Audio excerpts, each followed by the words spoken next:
ನಿಪ್ಪಾಣಿ ಭಾಗದ ಅಭಿವೃದ್ಧಿಗೆ ಬದ್ಧತೆ. ಸಂಸದೆ ಪ್ರಿಯಾಂಕಾ ಜಾರಕಿಹೊಳಿ ಕೋಗನೊಳ್ಳಿಯಲ್ಲಿ ವಿವಿಧ ಕಾಮಗಾರಿಗೆ ಚಾಲನೆ. ನಿಪ್ಪಾಣಿ ಚಿಕ್ಕೋಡಿ ಲೋಕಸಭಾ ಕ್ಷೇತ್ರದ ನಿಪ್ಪಾಣಿ ವಿಧಾನಸಭಾ ವ್ಯಾಪ್ತಿಯ ಕರ್ನಾಟಕ ಗಡಿ ಪ್ರದೇಶದಲ್ಲಿರುವ ಕೋಗನೊಳ್ಳಿ ಗ್ರಾಮದಲ್ಲಿ ಎಸ್ಸಿಪಿ ಯೋಜನೆಯಡಿ ಸುಮಾರು 1,20,00,000 ರೂಪಾಯಿ ವೆಚ್ಚದ ವಿವಿಧ ಸಿಸಿ ರಸ್ತೆ ಕಾಮಗಾರಿಗಳಿಗೆ ಇಂದು ಭೂಮಿ ಪೂಜೆ ನೆರವೇರಿಸಲಾಯಿತು. ಚಿಕ್ಕೋಡಿ ಲೋಕಸಭಾ ಸದಸ್ಯೆ ಕುಮಾರಿ ಪ್ರಿಯಾಂಕಾ ಜಾರಕಿಹೊಳಿ ಕಾಮಗಾರಿಗಳಿಗೆ ಚಾಲನೆ ನೀಡಿದರು.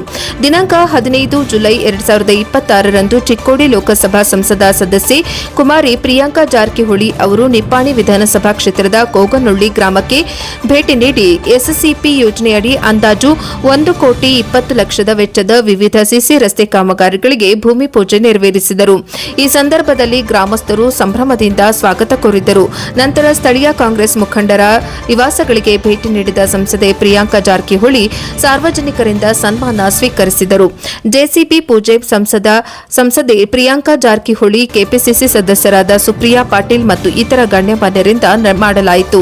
ಕಾಮಗಾರಿ ಚಾಲನೆ ಕುರಿತು ಮಾತನಾಡಿದ ಸಂಸದೆ ಪ್ರಿಯಾಂಕಾ ಜಾರಕಿಹೊಳಿ, ಬೆಳಗಾವಿ ಜಿಲ್ಲೆಯ ಉಸ್ತುವಾರಿ ಸಚಿವರಾದ ಸತೀಶ್ ಜಾರಕಿಹೊಳಿ ಸಾಹೇಬ್ರು ಇವರ ಒಂದು ಮಾರ್ಗದರ್ಶನದಲ್ಲಿ ನಾನು ಮತ್ತು ನಿಪ್ಪಾಣಿ ಭಾಗದ ಎಲ್ಲ ಮುಖಂಡರು ಕೋಗಿನೊಳ್ಳಿ ಗ್ರಾಮದ ಅಭಿವೃದ್ಧಿಗಾಗಿ ಶ್ರಮಿಸುತ್ತೇವೆ. ಗ್ರಾಮದಲ್ಲಿ ರಸ್ತೆ ಅಭಿವೃದ್ಧಿ ಕಾಮಗಾರಿಗಳಿಗೆ ಚಾಲನೆ ಇವತ್ತು ನೀಡಿರುವುದು ಮುಂಬರುವ ದಿನಗಳಲ್ಲಿ ಕಾಮಗಾರಿಗಳು ಶೀಘ್ರ ಪೂರ್ಣಗೊಂಡು ಸಾರ್ವಜನಿಕರಿಗೆ ಅನುಕೂಲವಾಗಲಿದೆ ಎಂದು ಅವರು ಹೇಳಿದರು. ಕಾರ್ಯಕ್ರಮದಲ್ಲಿ ಬೂಡಾ ಹಾಗೂ ಚಿಕ್ಕೋಡಿ ಜಿಲ್ಲಾ ಕಾಂಗ್ರೆಸ್ ಅಧ್ಯಕ್ಷ ಲಕ್ಷ್ಮಣರಾವ್ ಚಿಂಗಳೆ, ಮಾಜಿ ಸಚಿವ ವೀರಕುಮಾರ್ ಪಾಟೀಲ್, ಮಾಜಿ ಜಿಲ್ಲಾ ಪಂಚಾಯತ್ ಉಪಾಧ್ಯಕ್ಷರಾದ ಪಂಕಜ್ ಪಾಟೀಲ್, ರಾಜೇಂದ್ರ ಪವಾರ್ ಮತ್ತು ಸ್ಥಳೀಯ ಮುಖಂಡರು, ಗ್ರಾಮಸ್ಥರು ಹಾಗೂ ಹಿರಿಯರು ಉಪಸ್ಥಿತರಿದ್ದರು. ವರದಿ ಕೃಷ್ಣ ಆರಗೆ.